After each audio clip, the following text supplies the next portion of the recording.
बेटा कल हमने पढ़ा था हमारा लेसन 5th क्लास का इंग्लिश का 3rd लेसन फ्लाइंग टुगेदर। आज बेटा उसका कर लेते हैं सबसे पहले हम वर्ड मीनिंग। तो वर्ड मीनिंग बेटा पहले गीज। गीज क्या होता है? गीज होती है जंगली बतखें। गूज होता है एक बतख, गीज उसका प्लूरल है। क्रीपर छोटा प्लांट जो कि बहुत नाजुक होता है, बेल। वाइंडिंग, वाइंडिंग मीन्स घुमावदार, लपटना।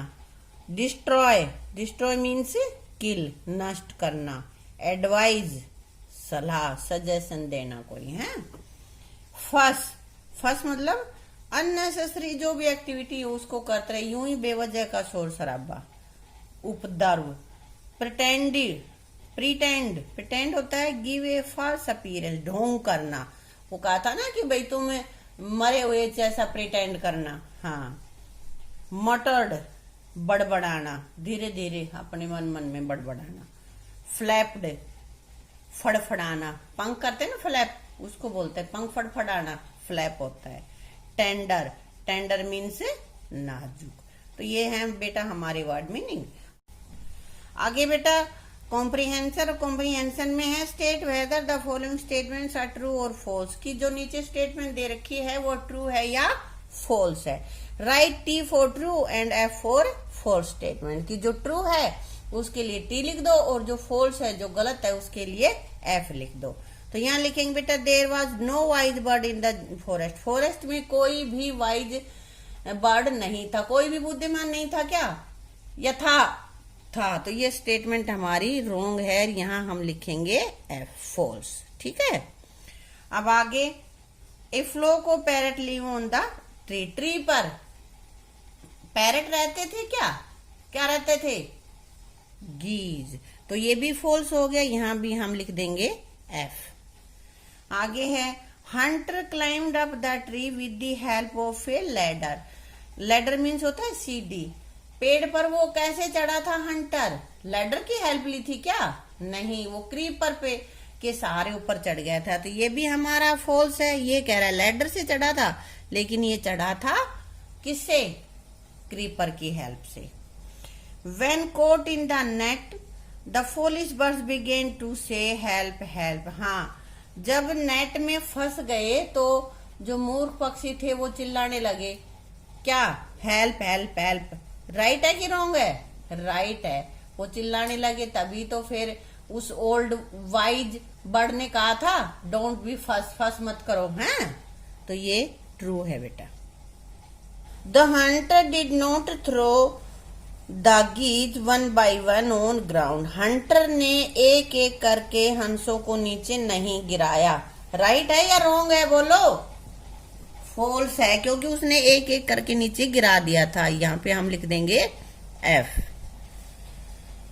The wise old bird help the foolish bird to escape, की वाइल्ड ओल्ड बर्ड ने फुलिश बर्ड्स की हेल्प की, बचने के लिए की थी। हाँ, बताया था कि सब तुम मरे हुए जैसा बहाना करके पड़ जाना, बताया था ना ये।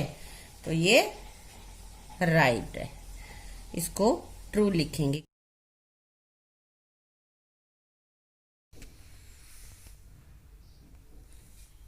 आगे है क्वेश्चन आंसर। और बेटा पहला क्वेश्चन है where does the geese live, geese कहाँ रहती थी, geese lived in tall leafy tree deep in the forest, की जंगल में एक टॉल लीफी ट्री पे रहती थी। अगला है what advice did the old bird give to the other bird, old bird ने दूसरे बर्ड्स को क्या शिक्षा दी, क्या कहा था, he advise the other birds to destroy the young creeper, कि छोटी जो क्रीपर है उसको खत्म करने की शिक्षा दी थी।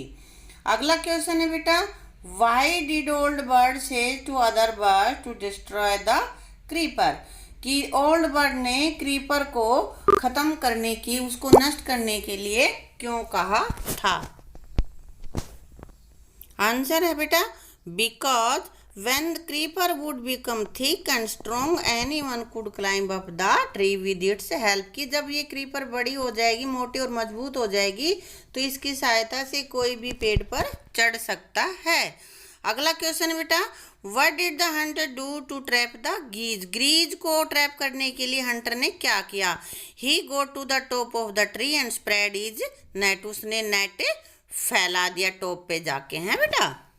अगला क्वेश्चन है बेटा, why did the geese cry help help. हंस हेल्प हेल्प क्यों चिल्लाने लगे? बिकॉज दे वर ट्रैप्ड, क्योंकि वो जाल में फंस गए थे इसलिए चिल्लाने लगे थे। अगला क्वेश्चन है, why did the geese pretend to be dead. Geese ने मरे हुए जैसा बहाना क्यों लगाया? Because the old wise bird had asked them to do so for their liberty. बूढ़े बुद्धिमान हंस ने उनकी आज़ादी के लिए उन्हें ऐसा करने के लिए कहा था, है बेटा। तो ये था हमारा क्वेश्चन आंसर, और बेटा आगे का अभ्यास हम करेंगे अपनी नेक्स्ट वीडियो में, ठीक है बेटा।